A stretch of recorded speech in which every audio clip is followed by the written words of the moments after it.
AC sleeper బస్సులో ఘోర ప్రమాదం చోటు చేసుకుంది. రన్నింగ్ బస్సులో ఒక్కసారిగా మంటలు రావడంతో స్పాట్లో 20 మంది ప్రయాణికులు చనిపోయారు. మరికొంతమంది అదే రన్నింగ్ బస్సులో నుంచి అద్దాల పగలగొట్టుకొని దూకేశారు. దీనికి సంబంధించిన వార్త చూసే ముందు బిగ్ అప్డేట్ ఒకసారి చూద్దాం. హైదరాబాద్ మొత్తంలో ఉన్న బెస్ట్ ప్రాపర్టీస్ అన్నిటినీ ఒకే వేదికపైకి తీసుకువస్తుంది సుమన్ టీవీ. అక్టోబర్ 18న 19న హెచ్ఎస్సిసి నోవోటోలో జరిగే సుమన్ టీవీ ప్రాపర్టీ ఎక్స్పోలో best flats, villas, open flats, Deepavali offers and డిస్కౌంట్స్తో అందుబాటులో ఉంటాయి. మీరు విజిట్ చేసి ప్రతి గంటకి ఒక గోల్డ్ కాయిన్ గెలుచుకునేటువంటి ఛాన్స్ కూడా ఉంది. ఫ్యామిలీతో రండి, మీ డ్రీమ్ ప్రాపర్టీని సొంతం చేసుకోండి. రైట్, ఇక బ్రేకింగ్ న్యూస్ వివరాల్లోకి వెళ్తే రాజస్థాన్లో చోటు చేసుకుంది ఈ యొక్క దారుణమైనటువంటి ఘటన. ఆ రాష్ట్రంలో ఇప్పుడు పెను విషాదంగా మారింది ఈ బస్సు ప్రమాదం. ప్రయాణికులతో వెళ్తున్నటువంటి ఒక ఏసీ స్లీపర్ బస్సు అగ్ని ప్రమాదానికి గురైంది. ఒకరు కాదు, ఇద్దరు కాదు, ఈ దుర్ఘటనలో 20 మంది ప్రయాణికులు సజీవ దహనమైనట్టుగా పోలీసులు ధృవీకరించారు. మంటలు అకస్మాత్తుగా చెలరేగడంతో ప్రయాణికులకు తప్పించుకునే అవకాశం లేకుండా పోయింది.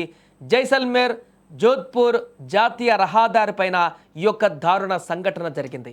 నిన్న మధ్యాహ్నం సుమారు 3:30 సమయంలో దయ్యాత గ్రామం వద్ద ఈ యొక్క దుర్ఘటన చోటు చేసుకుంది.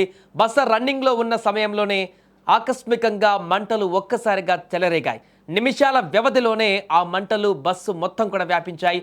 బస్సు స్లీపర్ కోచ్ కావడంతో ప్రయాణికులు తమ బెర్తులలో నిద్రిస్తున్నారు.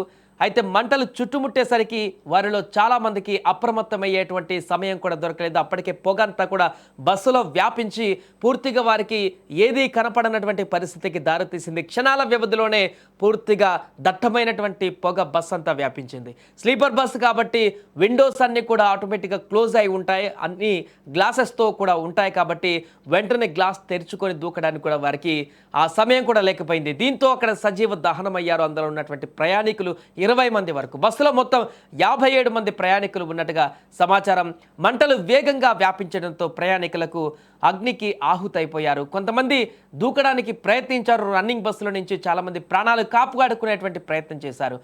అందులో భాగంగానే ప్రాణాలను రక్షించుకునేందుకు గాను నడుస్తున్నటువంటి బస్సుల నుంచే కిందకు దూకేశారు. అద్దాలను పగలగొట్టుకొని చేతికి ఏది అందితే అది దాంతో ఆ అద్దాలను పగలగొట్టుకొని కిందికి దూకారు ఆ రన్నింగ్లో నుంచి. దీంతో వారికి తీవ్ర గాయాలయ్యాయి. వారిని ఆసుపత్రికి తరలించారు. కొంతమంది ప్రాణాలతో బయటపడ్డారు కాబట్టి.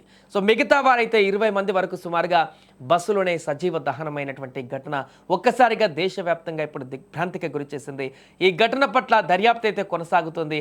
ఎలా జరిగింది ఈ ఘటన? షార్ట్ సర్క్యూట్ అనేటువంటి ప్రాథమిక అంచనా అయితే వేస్తున్నారు. కానీ ఈ ఘటన ఎలా జరిగింది, దాని గల కారణాలేంటి, పూర్తి వివరాలను కూడా సేకరిస్తున్నారు. ఏదేమైనా కూడా ఒక బస్సు ప్రమాదంలో ఇంత భారీ స్థాయిలో ఇలాంటి దారుణమైనటువంటి స్థితిలో సజీవ దహనం కావడం అయితే సంచలనంగా మారింది.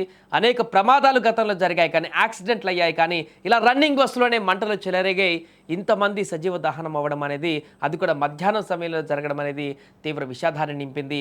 రాజస్థాన్లో ప్రస్తుతం ఈ యొక్క ప్రమాదానికి సంబంధించినటువంటి అంశము సంచలనంగా మారింది. వారి కుటుంబ సభ్యుల ఆర్తనాదాలు, అక్కడ చనిపోయినటువంటి వారి యొక్క బంధువుల రోదనలతోటి ఆసుపత్రి ప్రాంగణం అంతా కూడా మారుమోగిపోతుంది. అలాగే మిగతా గాయపడ్డటువంటి ప్రయాణికులు కూడా బస్సు ఎక్కిన తర్వాత హ్యాపీగా వీళ్ళు జర్నీ చేసి ఏదైతే గమ్యస్థానం ఉందో అక్కడికి చేరుకుంటారో, ఆ తర్వాత మాకు కాల్ చేస్తారని చెప్పేసి ఎదురు చూసినటువంటి వారి బంధువులకి చావు వార్తలే వారికి ఫోన్ కాల్ ద్వారా రావడం వారిని తీవ్ర దిగ్భ్రాంతికి గురి చేసింది.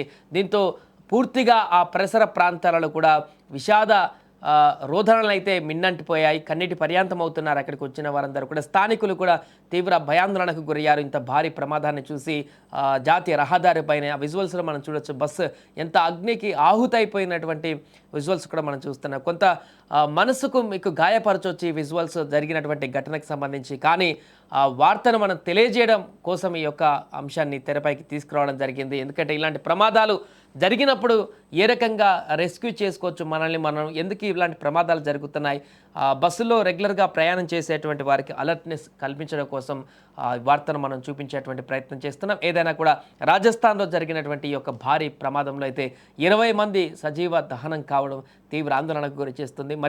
ఇంకొంతమంది సీరియస్గా కూడా ఉన్నట్టుగా తెలుస్తుంది. మృతుల సంఖ్య పెరిగేటువంటి అవకాశం కూడా ఉందంటూ చెప్తున్నారు. బస్సులో నుంచి దూకేసిన వారి సంఖ్య కూడా 15 నుంచి 20 వరకు కూడా ఉందంటూ కూడా చెప్తున్నారు. వారు తీవ్ర గాయాల పాలయ్యారు. వారిని 20 మంది వరకు కోల్పోగా 16 మంది తీవ్ర గాయాల పాలయ్యారు. సో గాయపడ్డ వారిని అందరినీ కూడా హాస్పిటల్కు చేర్పించారు. అలా 2 చిన్నారులు, 4 మహిళలు కూడా ఉన్నట్టుగా చెప్తున్నారు. కొందరి పరిస్థితి ఆందోళనకరంగా ఉందని అధికారులు తెలిపారు. వారికి స్థానిక హాస్పిటల్లో మెరుగైనటువంటి చికిత్సను కూడా కొనసాగిస్తున్నారు. ఈ ప్రమాదానికి షార్ట్ సర్క్యూటే ప్రధాన కారణమై ఉండవచ్చని కూడా ప్రాథమికంగా అయితే ఒక అంచనా అయితే వేస్తున్నారు. వెంటనే అగ్నిమాపక సిబ్బంది అక్కడికి చేరుకొని మంటలను అదుపు చేశారు. బస్సులోని ఎలక్ట్రికల్ సిస్టమ్స్లో లోపం ఏర్పడి ఉండవచ్చని కూడా అనుమానిస్తున్నారు. అయితే ప్రమాదానికి సంబంధించిన పూర్తి కారణాలను తెలుసుకునేందుకైతే ప్రస్తుతం అక్కడ విచారణ అయితే కొనసాగుతోంది.